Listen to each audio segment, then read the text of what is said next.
Welcome back to Payrolling. On today's episode, I'm going to share how you can get more referrals. Whether you've got 10 sales reps in territory or it's just you, I've given you some tried and true tips in here that you can use to generate more payroll leads back to your agency so that you can grow by providing more value to your referral partners. I lean on my old knowledge from working at a Fortune 500 payroll company combined with my current execution of the exact plan that I lay out here in this episode. I hope that it's beneficial. If it is, let me know by dropping me a quick note to matt@guru.co. That's GUHROO.co. And thank you so much for joining us. Here we go.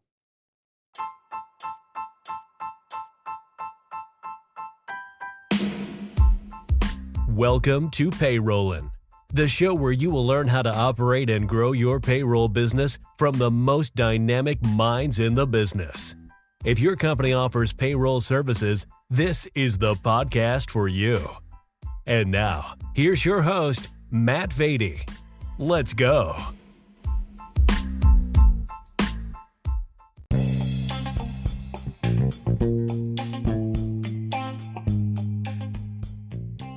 Are you tired of dealing with payroll?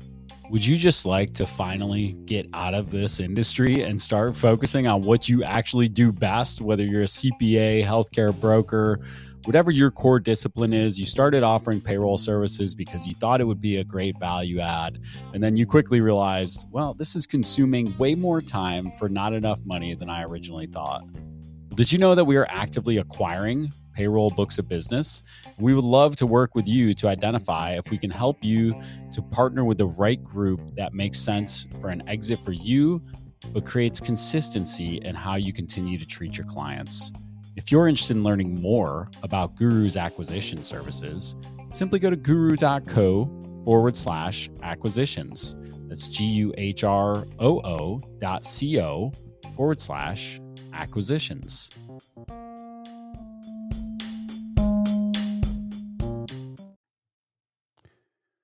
So I was having lunch with a CPA friend here in town in Columbia, South Carolina last week.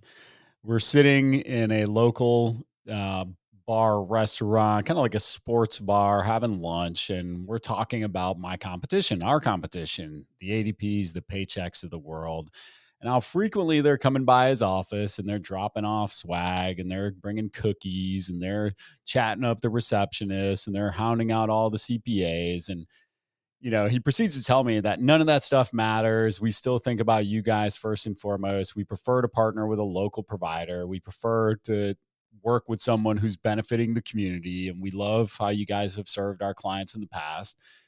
But I come to realize that there are still people at his firm referring to ADP and Paychecks. And one of the primary reasons why is just because they are top of mind, right? I thought about it after I had coffee, went to a coffee meetup last week. I referred to people to connect because I had just seen one of them that morning, and the other one was looking for somebody who did what that person did. And so they were top of mind. So I made the connection. And so that's why ADP and Paychecks have CPA centric reps that are calling on CPAs 100% of the time, because it's valuable to be top of mind. So today I'm going to share some tips for how you can compete with these CPA centric reps, what you can do to get more referrals, and how you can build out a referral program over time and make sure you're staying top of mind with your referral partners. So I'm going to go ahead and dive in. I got some notes here from some of our internal sales trainings. I got some anecdotes I'll pop in throughout the way, but let's start with why are referrals so important? Well, I used to do this presentation back when I was with one of the large national providers I called it 1+1 = 3. So if I can go out and I can earn the trust and, work closely with a partner, whether that be a CPA firm, a healthcare broker, or whoever, then they might refer me 5, 6, 7, 8, 9, 10, 20, 30, 50 accounts over the lifetime of that relationship, which is much better time spent rather than going out and trying to pound on one door at a time to sell a small business or a mid-sized business on our products and services. So 1+1 = 3. Why would I not invest my time and energy, especially if I'm a smaller firm, which I know a lot of the firms listening are a little bit smaller, maybe just getting started. So if you can only focus your time and energy on one sales channel, outbound that is, focus on referral partnerships. Too often people get caught up in the thought that you can't influence referrals coming in and you can't forecast that. That's just not true. You can, but you have to be very intentional about it. And first, you just have to identify who are the possible people that can refer you. When I got started here, those were some of the first calls I made, and some of the best relationships I have today were straight up CPAs that I cold called and said, "Hey, look, here's what we do. Here's how we differentiate. I would just like to get to know you better, see how we can better serve each other as we move forward and continue to grow our business and try to help you grow your book of business." Because ultimately, them growing your book of business does them no good unless I reiterate what are some of the reasons why it is beneficial to them, which we'll get to in a little while, for them to refer clients to you. How do we make their life easier by partnering with us? So let's focus on that first. Who can refer us into clients? So there's a host of different people that can refer you into clients, but the traditional folks are the CPAs, the healthcare brokers, the PNC agents, workers' comp agents. If you do some pay by pay and you can partner with them, always a great avenue to take. For me, start with the CPAs, get as many CPAs on your side as you can. Healthcare brokers, much more mixed levels of success there, especially if you ever have any interest in offering healthcare. You might want to push that one aside just because you're going to be viewed obviously as a competitor. Whereas some of you, if you're already an accounting firm that spun off a payroll model or payroll business outside of that, you've got to be able to address the concern if you're going to go to other accounting firms and ask them for referrals. Well, what am I letting the wolf into the hen house here? If I bring you guys in on a payroll deal, how are you going to address that? Are you going to have some sort of non-compete on those deals when they bring you stuff? And I know some of you out there are much better versed in this. Some of the folks listening, I know, have done a great job of spinning off a payroll business outside of an accounting firm. And so I'd love to hear your feedback in the comments on how you guys have done a good job of making sure that you're not threatening CPA firms. But if you are a CPA firm by trade, and then you've spun off a payroll business, this might be a tougher road to hoe. You might just want to focus on the benefits agencies, including workers' comp, insurance, to try to kind of put your fork in the ground or put your foot in the ground there and get things up and rolling. So identify some possible targets. You can simply find those. One of the things I've got sitting right here on my desk is a book of lists that our city creates, or some economic development offers it. And I'm literally looking at right now a list of employee benefits brokers in the city, the largest ones. I've checked off the ones that we don't work with as possible referral partners. So get together a list, do the cold outreach, look for an introduction would be much easier, right? So if you can find an introduction to get in front of these folks and then start to nurture that relationship over time. But start with the mentality of give first. What do you offer them that's going to make their life easier? Is it the simple, we just picked up a deal this past week where the business owner, dental practice, they were just encouraged and excited by the fact that their CPA was going to be able to reach out to us directly whenever they had any questions. They had spent months and months and months just trying to get their CPA added to their account at ADP, only to later, still not be able to get their questions answered. Even after they did get access, the access level wasn't right. The proverbial eye roll of all the red tape that exists there for good reason, but goes completely away when you've got two local partners that know each other and have permission to speak to one another and don't have to go through all the internal red tape of a Fortune 500 company. So tremendous amount of value there in just one respect. And we'll talk more to that in just a bit. So identify the folks that can refer you, put together a list, try to get some introductions to them if you're not already. And think about it like this. So if you go to the bank for the first time, you can't just walk in and say, give me some money. When you go to the bank, you have to make deposits first, and then you can withdraw money. So referral relationships are exactly like this. I can't just go to somebody and say, hey, who do you know that would like to, or that I could call on to do business with me? I have to make some deposits, which means I have to provide some real value to them. And I'm going to give some tips on some things we've done in the past that have provided real value to our CPA partners, that have increased our relationship, increased the lead flow coming from them, and help us to stay top of mind. So I've got some very practical things you can do here in just a moment. All right. So make sure you're making deposits before you try to take a withdrawal. And this goes for everything. I think we talked about it in the content marketing episode as well. Don't just go around saying, we're the best, come do business with us. We're the best, come do business with us. Provide value first, and then more things will come your way. So, what are some things when we talk about being easy to refer? So, one of the biggest mistakes I see this with CPA firms particularly that start to get into the payroll space, is that when I ask them who their target client is, it's, oh, anybody and everybody. Oh, we'll just do, whether it's a restaurant, a dental practice, a tech firm, a construction company, they're wide open for business. 2 employees, 200 employees, we'll do anything. We're just here to do a great job. Well, to me, it's kind of funny because I was looking for a CPA firm to refer a client to last week. And immediately I started categorizing, well, this company's really good with dental practices and this type of firm. This one is really good with more of the tech companies because they know those tax credits. This one is really good. And I just remember categorically skipping over one in my mind because they were one of these, we do anybody and everybody firms. And to me, that means you do nobody, as far as I can tell. I want to know that I'm sending my clients to somebody who's a specialist and that they're going to know their unique business challenges. And that's the way that CPAs want to think about you, or your referral partners want to think about you, is that you're a specialist in these industries, whether that's simply, hey, we only work with folks with 25 employees or less. We only work with folks in this geography. Hopefully I don't get canceled there. I guess I kind of accidentally cussed there, but you've got to have some sort of target addressable market that you can come to folks and say, we work with professional services companies, typically with between 10 and 49 employees, mostly headquartered here in Columbia, South Carolina. This includes dental practices, legal practices, financial service companies, tech companies, and IT companies. And that's our real sweet spot, our real bread and butter.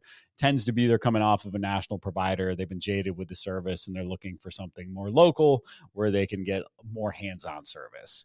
Now that gives them a clean snapshot of opportunities that might fit us.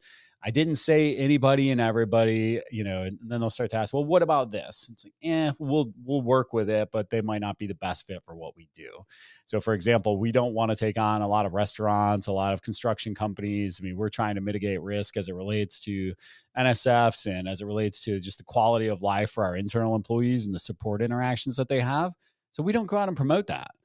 But conversely, if I did, it'd be the first thing I talked about so that I made myself easier to refer. All right. So make yourself easy to refer. Give them a clear snapshot of what your target client accounts look like. And if you don't know what they look like, go back to your client base right now, look through your client base, say, hey, who are the folks that are the most fun to serve? If we could replicate this client 25 times over, we'd be ecstatic. They're profitable. They're fun to serve. They're easy. There's an old acronym, easy, lucrative, and fun, the ELF acronym. So is this client easy to serve? Is it a lucrative business? And is it fun for us? And so make sure, you're not, if you just cast this wide open net and you just start getting referrals in every different industry, you're only hurting yourself in the long run because you're just going to get more clients that you don't actually enjoy serving. So don't do that to yourself. All right. So make yourself easy to refer, give them a clear target. And now let's talk about staying top of mind. So we went back early on here. We talked about the ADP reps coming by every 4 days. If I'm a CPA centric rep, I mean, I'm trying to see these folks every week, every other week, all the CPAs in my territory. I'm trying to stay top of mind. I got the cookies, I got the small talk, all that fun stuff. That's great. And that definitely works. But I'm guessing most of the people on this call or listening in here don't have the bandwidth to have a CPA centric rep. So even if you've got reps and turf, awesome. If you can kind of spill them loose into referral partners first and foremost, which I highly suggest. But also, even if you're just a solo owner and you're trying to develop more business, you need to work this into your schedule. You need to find a way to stay top of mind and provide value at the same time. But so let's talk about an in-person interaction. First and foremost, we have an internal acronym. It's called Value Rapport Ask. And so if I were a um, CPA centric rep, we've got a little, I'm pulling it up over here. Sorry for the staggering, but we've got a value rapport ask method. So, what are you going to do to provide value to the firm and to its clients? How are you helping their business? So, some examples might be providing industry insight in the form of guides, templates, best practices. We've got assets, some of them are inside of our systems, inside of our, marketing folders. We just kind of keep an assets folder ready. Some of the things that we've done is, hiring guides, onboarding guides, the, HR compliance updates, anything that I can either email, drop off that is actually, and I don't want to just minimize it and say, oh, hey, here's this hiring guy, but I really just want to swing by and say hello. I want to explain to them the value of the piece of content that I'm providing and why some of their clients might get use out of it, and some industries or client sizes that would find it useful. Because what we're trying to do here is make the CPA the hero. They don't want to turn around and be like, oh, hey, Matt from Guru stopped by and he had some really great information that I thought you'd like. They want to be the hero. So if you want to take this a step forward or a step further when it comes to creating content for your referral partners, ask them if they'd like you to brand it to their firm. I've had great success with this where we just take our branding off it altogether because I don't really care if the end client knows that it came from us. I just want the referral partner to be happy and to remember us in a positive way and to know that we provided value to their firm. What's more valuable to their firm, their logo on the stuff that they give to their clients or our logo? Too often we get hung up in the fact of, oh man, but what if that end client saw our logo and they might go to our website? That's great. Once again, we're focused on 1+1=3. That's 1+1=2 thinking right there. You need to cut that out. Focus on pleasing your referral partner first and foremost. So the VAR method, going off on a little tangent there, VRA method, value rapport ask. So I'm going to establish value. I'm not just going to come in with the old nonsense of, hey, nice fish. I'm going to establish value first. Then I'm going to work on the rapport. You should work on developing rapport with anybody and everybody in this office. If you're going over personally, go wide, talking to the front desk person, getting to know them, asking questions, writing that into a CRM so you don't ask the same question 6 times. So when you come back and they told you their cat had surgery the week before, you can actually, speak to that. If we're going back to doing this virtually, don't just send stuff over on a blank boilerplate template. Send it over with some questions with some personal rapport in there. You can develop rapport online. You can develop over the phone too. Believe it or not, those still work. You can pick it up and actually pick up the phone and call them before you send an email. Say, hey, I'm getting ready to send you over the latest onboarding and termination guide for remote employees. Would you like me to brand this to your firm so that you can send it to your clients? It's got our logo on it today, but I figure that's not real valuable to you. And just start to establish that rapport. Who's their favorite sports team? How many kids do they have? Figure those things out, but also understand that that's not what moves the needle at the end of the day. Make sure you input that information into your CRM. Make sure you've got notes that you can refer back to because there's nothing worse than somebody asking you the same questions over and over again. So rapport is important, but it's not the sole purpose of these conversations or interactions. So I'm establishing value. I'm establishing rapport. Now, the next big thing and the biggest piece that people miss out on is once you've made enough deposits, it's okay to ask. You'll never get any referrals if you don't ask. Don't just ask general questions, ask specific questions. So, hey, Tony, we work with a lot of dental offices. We help them to focus on patient care by removing the administrative burden associated with HR. Do you have any dental practices as clients that you could introduce me to? This is hyper specific. And if you're worried about it being too specific, guess what? You'll get another chance to ask later if you want. So if you establish a good relationship, you can say, hey, Tony, the next month, we have just signed 3 new software companies. Here's the value we provide to software companies. Do you have any that come top of mind that you think would value from a conversation with me where I can share that hiring guide that we gave you last week and talk to them about their hiring projections and some best practices?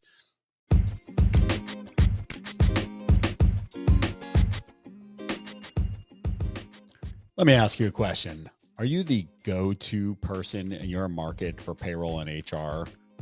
Are you the first face and name somebody thinks of when they think about who am I going to refer this person that needs help with their payroll and HR support? If not, you might want to look into our executive LinkedIn management service through Underdog Digital. Underdog Digital is a sponsor of this show, and they've seen results such as, I'm looking at one profile right here where over the course of 6 months, they increased views by over 200%, more than 600,000 views on these posts in less than 6 months. Another one, plus 1,000% increase in 8 new conversations in the first 30 days. This is a tremendous service to help you to become the go-to person for payroll and HR outsourcing in your market. They create content for you, engage with other people in your space, send connection requests, and do outreach to generate conversations that do nothing more than create valuable relationships with your target audience. If you're interested in learning more about Underdog Digital's executive LinkedIn management service, go to underdogdigital.co. That's underdogdigital.co.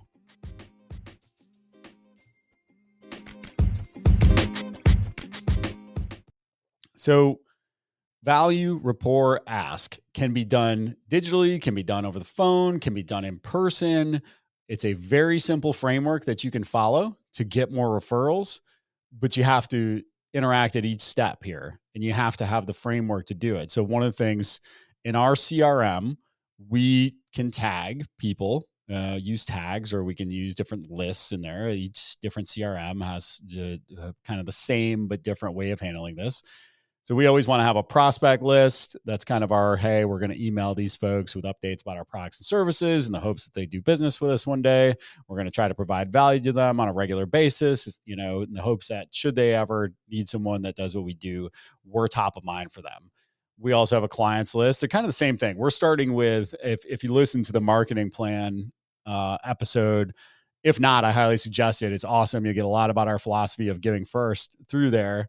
And we approach each of these lists with the same, but at a high level, we have a client, prospect, and partner list. And then we even have further segmentation inside of those lists. So easy way to think about it is clients. We have clients on different services. Sometimes we have to segment those lists.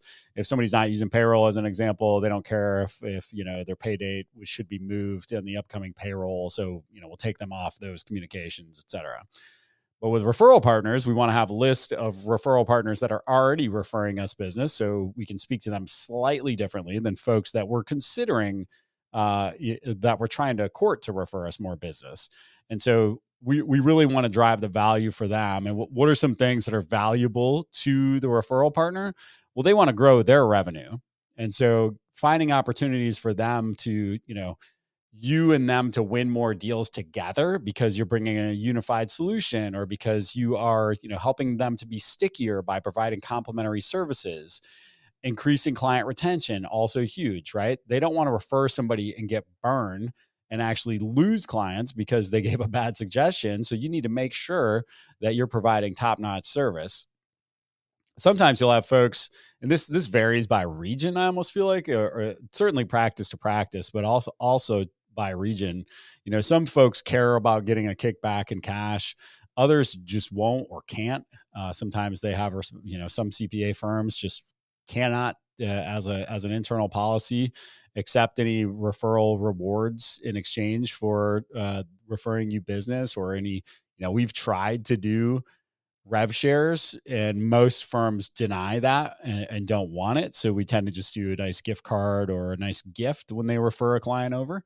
And so when I'm trying to provide value to them, I'm trying to think about, how do they think about this whole thing? Putting myself in their shoes. They want to provide valuable resources and be a true trusted advisor to their clients. Their clients came to them for their product and service. One of the most important things in the entire business, dealing with the finance of the business, is trusted to the CPA, and they take a lot of accountability for that, as they should.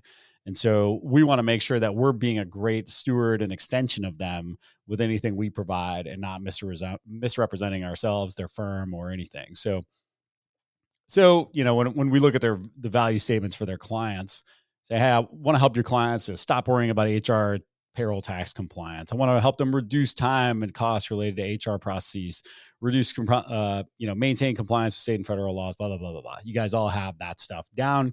That's the easy part. But now making sure that you're consistent with this is the challenging part. And so what you want to do is carve out some time each week, 30 minutes, nurturing referral relationships. And that would be for more of you who are the solo owner trying to develop business, or maybe you have a couple of only client success folks, and this is going to fall on you. Well, if you don't have any salespeople, guess what? This is going to fall on you to try to drive referrals. And there's just nobody who's going to be able to handle it as well as you, until you get somebody more involved in a business development capacity, or a high level administrative person who understands your business, been with you from the start, maybe even an equity holder. So you've got to carve out the time. You've got to work on the most high return types of activities during that time. So that means focusing on those ones who have referred or are most likely to refer, putting things into their hands that are valuable to them and their clients. I think you'll find if you block 30 to 60 minutes per week, it'll be more than enough time as you start to roll through the month, because you can't reach out, email, call everybody every single week. Once a month is plenty when it comes to developing these relationships. So over time, if you're just picking up the phone, having great conversations, sharing latest updates, sharing, hey, I had a client call me with this question earlier this week. I think some of your clients may have the same question. Have you ever heard this before? Love to send you some resources, what we sent them to help them navigate the issue. And this is the whole thing, man. Repurpose, repurpose, repurpose. That is the perfect example of, you already answered this question for somebody else. Now just answer it for your referral partner, for them to share with their client base.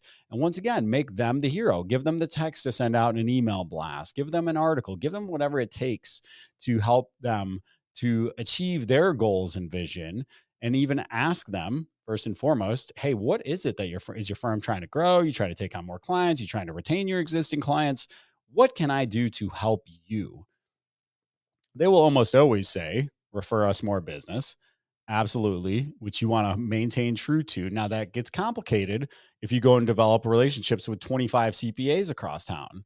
So I prefer personally, for my network, to work with a handful of CPAs, a handful of benefits brokers, once again, where I can easily categorize in my mind, hey, here are the folks I'm going to send to this group. Here are the folks I'm going to send to that group. Here are the folks I'm going to send to that group. Makes it good for both of us. And they know that I'm not all over town whoring myself out to every agency in the city. And conversely, they know that their clients are going to get taken care of very, very well, should we be fortunate enough to earn their business. So it's a mutually beneficial relationship. And we also know to each of them what's important. So some of them, it's just important that they have access to our system and can pull reports when they need it. Some of them, they just want to make sure their clients are getting their questions answered in a timely fashion. My goodness, the complaints right now, it's December 6th, 2021. The complaints that we're getting right now from the nationals about wait times for client support. I mean, very simply, even if you're reaching out and saying, hey, did you know our client support's time is averages less than 2 hours response time? Hope you guys are doing well. What can we do to help provide value to your clients, and try to find some ways that you can work together. And this is a big thing. So a couple of things we've done, I promised earlier. Sorry, I went off on a little tangent there about the national support time. But so some of the things we've done with our partners is, first and foremost, co-branded webinars. So these work tremendously well. If you can get with a firm, come up with a topic that's going to be valuable to their client base, work together to co-brand it. You're marketing to your prospect base and client base. They're marketing to their prospect and client base. You get great cross-pollination. This is where you're really providing value to them, because you're going to deliver the content, but they're going to get their logo out in front of your clients.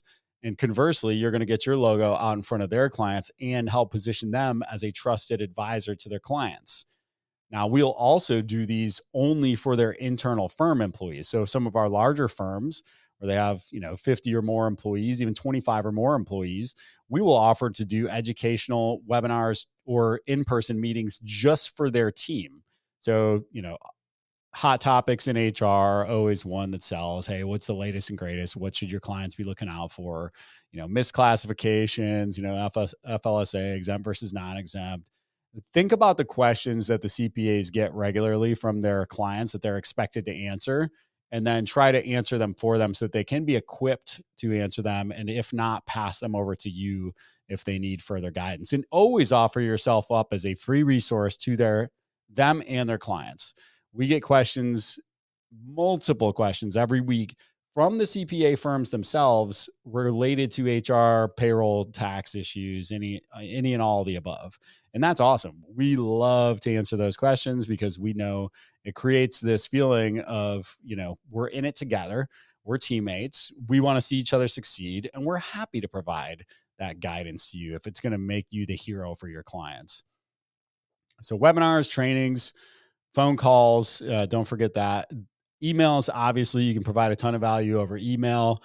Develop that list. If you don't have your list and it's tagged somewhere where you can easily send out an email blast to them, whether through your email marketing system, even just in your Outlook or your Gmail, putting those people into a list where you can send them something once a week, once a month, then you need to do that. Get it organized. That's step one. Get your list together of folks that could possibly refer you that you can provide value to their firm. And then finally, there's also just good old fashioned lumpy mail. So you're like, well, hey, I don't have time every month to go swing by all these people's offices, Matt. Once again, if I'm blocking 30 to 60 minutes each week, I've got a good list put together. Now I'm adding physical address into that list. I can send some lumpy mail once a quarter. That's, hey, maybe that is that latest hiring guide combined with some tchotchkes, or maybe it's a box full of tchotchkes for a bigger firm that, and a box full of the hiring guide.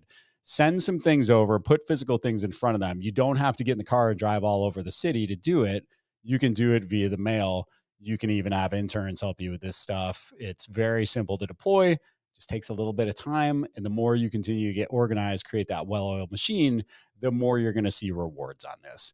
And this falls right into what our whole philosophy is. We talk about it all the time. ABV, always be valuable, always be creating value. That's how we get all of our inbound leads, whether that's online or whether that's from our CPAs, broker partners that we get from referrals. So this is tried and true. This is what we do. This is how we execute. And, it's how we do it with a limited sales team. And quite frankly, it's put us at the place where we've got to have more sales staff because we have so much inbound. So we're not hiring people and saying, oh, hey, we need you to come here and pick up the phone and hammer it and try to create more deals for us because we're just light on deals. No, we've got the opposite problem. We've got so much inbound from the stuff we're creating out there. Going back to that marketing strategy one, you could have listened to the previous episode combined with this referral relationships. And we've created an inbound engine that cannot be beat. So hopefully this was valuable to you. Please leave me a comment, drop me a note, matt@guru.co. That's GUHROO.co. Once again, solo episode. Always wondering how you guys like these. The last couple seem to have gotten higher listens than some of the others. So definitely seems like they're of value. And this topic is one that I know that you're going to be able to go out and leverage straight away with your prospects and clients. So thank you so much for taking some time out of your day with me. And please let me know how I can be of service. If you enjoyed that episode, please share it with someone else you know who might enjoy it and learn from this. And also, please rate us 5 stars on your favorite podcast player. We really appreciate you taking the time to listen. And also, don't hesitate to reach out with other topics you'd like to hear more about. Thanks so much.